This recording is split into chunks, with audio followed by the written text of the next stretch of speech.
Hi, this is Henny from Pink Elephant Media, and this course is going to run over growth hacking. We shortly have a course for growth hacking that will be arriving in the next couple of months for B2B and B2C audiences. So we're going to go through, if you're selling online, some of the things that you can do to help your business grow. Or if you are selling business to business, tricks and tactics that we use within our business to help our clients grow. So if you're interested in those, please sign up to the mailing list. There'll be one underneath and also one at the end of this course.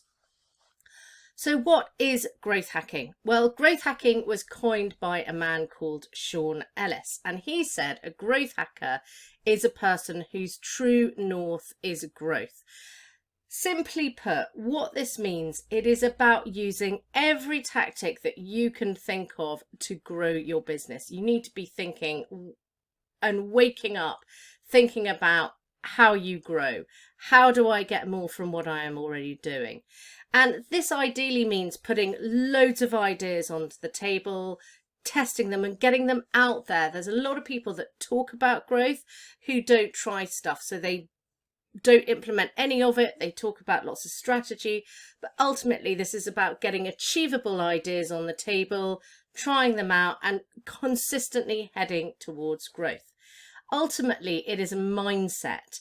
And the reason why it matters is because everyone wants to grow ridiculously fast, acquire millions of users in pounds. It is what is driving the growth. So it's about thinking outside of the box, ways that you can do things, to think about every single thing that you do. How can I add more growth to what I am already doing? And it is for people just like you to be able to grow and get their business off the ground. Because let's face it, every single company started with one person like you or me behind the scenes who were trying to push that business to growth. So some of the most famous examples of growth are Dropbox. This is one of the most iconic growth hacking examples. This company is now worth more than $10 billion, but it started like any other. It started as a small startup with a marketing budget which was peanuts, yet they got there without spending any money on advertising. And they created one of the most successful referral schemes ever. And they did this by improving the product for users. And also, whenever someone then signed up to Dropbox and they shared it and someone else signed up to Dropbox, they got an extra 250 megabytes of space. And in the end, there was no limit to how much extra space that they could add for their friends, and this instantly got a 60% more sign-ups overnight. And it was simply just a really simple referral scheme. It was also about getting the product right, but it was about selling space. And how do you sell space on a cloud? Well, Apple do this amazingly. They talk about 1,000 songs in your pocket. It's about keeping it relevant to the person that you are doing. It's talking about their outcome. And that is really important to think about. What do you want from this and what do they want from it? And sometimes the simplest ideas can be completely life-changing for your business. And Dropbox did this, and it created such a low acquisition cost. Another example of low acquisition cost was when AO, the big retailer of white goods, launched. They did a referral service, so tweet about my driver and they'll get £1 extra for their bonus. And when they did this, the whole of the UK lit up with tweets, people going how amazing their driver was, how they came in, they took away the dishwasher, they took away the microwave and they replaced the new one. And people were absolutely amazed. And all that was simply improving the service offering and then incentivizing people to talk about it. Another really famous example is Airbnb. Airbnb started as a team of completely broke guys in San Francisco, letting strangers crash at their place when hotels were sold out. And that's how they came up with this disruptive idea that completely changed the marketplace. At first, they used traditional promotion strategy that combined word of mouth and PR coverage to gain exposure. They reached out to their target audience by attending tech events where they were likely to be a shortage of housing and a pool of early adopters to take on their idea. While still in the early stages, they found out another simple solution to dramatically increase their number of bookings was to actually improve the photo listings on their site. And once they started to do that, they saw more people coming in and taking up their services. Now, of course, they have hordes of photographers all over the world on demand to take photographs. Now, the cherry on the pie for these guys was they managed to create a hack which allowed them to cross-post their listings on Craigslist, which gave them access to a humongous database that had already existed. So they piggybacked off someone else's database. And this then saw an explosion in growth for them. Now, there are thousands of companies out there that have used this, but some of the biggest names are Hotmail, PayPal, Instagram, Uber, LinkedIn, YouTube, Dollar Shave Club, Slack, Uber Eats, Tesla. They've all used growth hacking. And growth hacking involves really thinking of every single time you do a task, is there a better way to do this? Could it improve my customer service? How can I create more growth from this action that I am about to take? It really is thinking, how can I grow? Thinking outside the box. It involves copious testing, continual tweaking, and reiteration of the product, sales, or marketing strategy. Growth hacking involves the entire of your company. Even if you're a one-man band, you have to think of all the routes into market, how people operate. All the elements that make up your business need to work towards one common goal, that is growth. And in every element of your business, whether it's financial, whether it is website, whether it's your marketing, whether it's your sales team, your staff, all need to be thinking about how can you improve the growth. And they say there are no new ideas, but there are better ways to create new ideas. So why use growth hacking? Growth hacking saves on advertising costs. It allows you to piggyback on marketing channels like I just showed you for Airbnb. It allows you to find new markets not found by your competitors. Get knowledge by rapid expansion and testing, and ultimately gives you more ways to grow.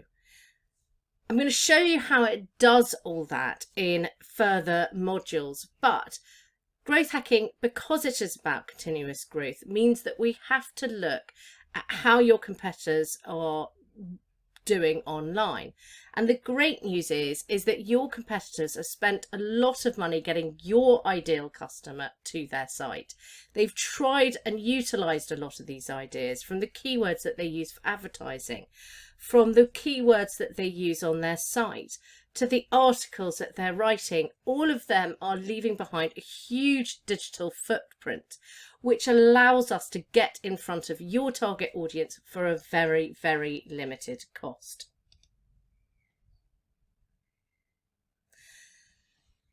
So just to give you an idea of what type of businesses can benefit from growth hacking, a startup business at the early stages of a startup, what they should pay attention to is creating the all-important first impression.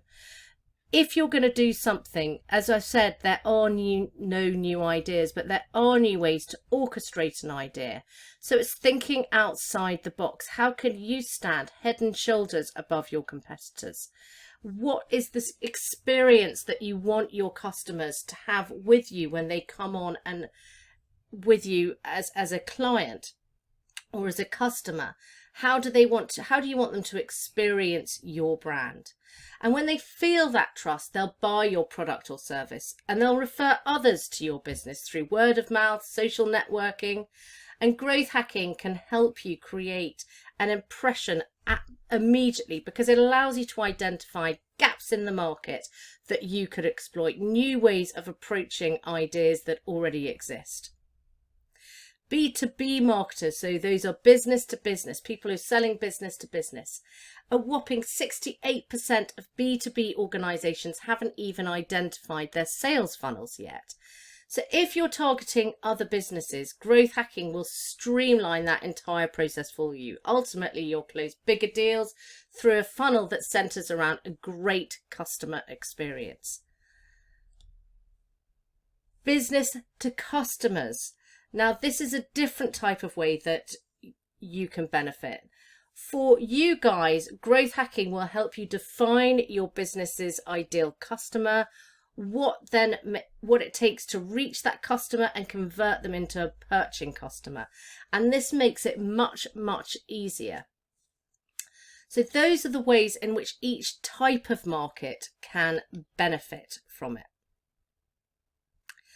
Now, we talked about growth hacking and how it actually works, but ultimately what we want to do here is we need to make sure that everything works together. So traffic is directed into your website in many different ways. It may be through direct traffic, that's things you do offline, or people knowing your website directly. It may even be returning customers. Links, so those are websites pointing at your site.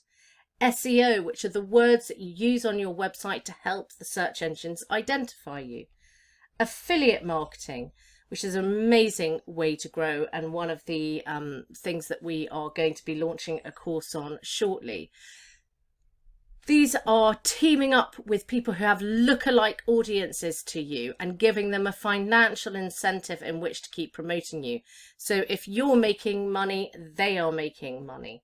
And this can be done in B2C and B2B, but it's a great way of reaching out to influencers, to people at the top of their game, even to businesses that are similar to yours and offer the same products and services. Pay-per-click, so advertising coming into your business. We can see from your competitors' point of view what words they're using, how their advertising is set up, and look to utilize those and what their sales funnels are against those pay-per-click. Social media marketing and email marketing, all of these things drive direct traffic into your site day in, day out. You then need a website that will process this traffic. That is absolutely key, because if this traffic is just arriving and it's not doing anything, it's absolutely worthless, and all of the time that you have spent growth hacking is completely wasted. So you want a website that helps with these processes, from the sales funnels to the SEO, what words are being generated. So we talk about words that you use, but actually are these words actually bringing traffic which has a user intent, so people who want to take action into your site? Does it have the technology to support processes, i.e. to cut time, improve the customer experience? Can it identify who these anonymous visitors are? And if it does identify visitors coming into the site, can it help you really segment that audience so you can deliver more of what they want in a way in which they want it? It is incredibly important to have a smart website that will work really hard, because that allows you to deliver the right message at the right time to the right person. And offline, we need to consider things like, did it actually work? So your website really has to have great reporting tools against it. You need to understand what's working for your company and what isn't. It then needs the technology to support the offline processes. So maybe you fill out forms and that you can get your clients to do that. So we want to cut time and improve the customer experience. We need it to be slick. And then we also need to make sure that there's someone there to pick up these processes, that they've got the supporting documentation, and that ultimately your clients are going to be happy and they're going to go on and refer you. So when we are talking to a client and we're thinking about what it is that they need, what it is that we want, we're not just thinking about a website and the marketing, we're thinking about the process, how your clients are going to interact with you, and how you can improve that customer experience, because ultimately that is the way to grow. And a growth hacker isn't just going to look at one thing, it's going to look at multiple different areas of a business. From its branding, branding is so important. It's the thing that gets you remembered. In fact, branding, once you are recognized, so we have articles that people will put pink elephant media onto the end of that have large search volumes now because they're coming to us for our knowledge. So knowledge within a business is absolutely key. And that is the same if you're B2C or B2B. B2B especially so, because sometimes the knowledge, especially if you're a service-based industry, the knowledge that you have in your business underpins everything about your business, and therefore it helps breed trust. Then we need to think, how do we get the message out there? So it might be branding and positioning. How are we going to drive that traffic? How are we going to convert those leads? How are we going to nurture those leads? And how are we going to close the sale? And then analyze this. And we'll put this map in so that you've got it. But we want to think about the entire process. If you're going to sell a product or a service, we might think of 5 or 6 different ways that are smart to be able to sell this, and we're going to test them. And we need to think about all of these elements running through your whole entire buying process.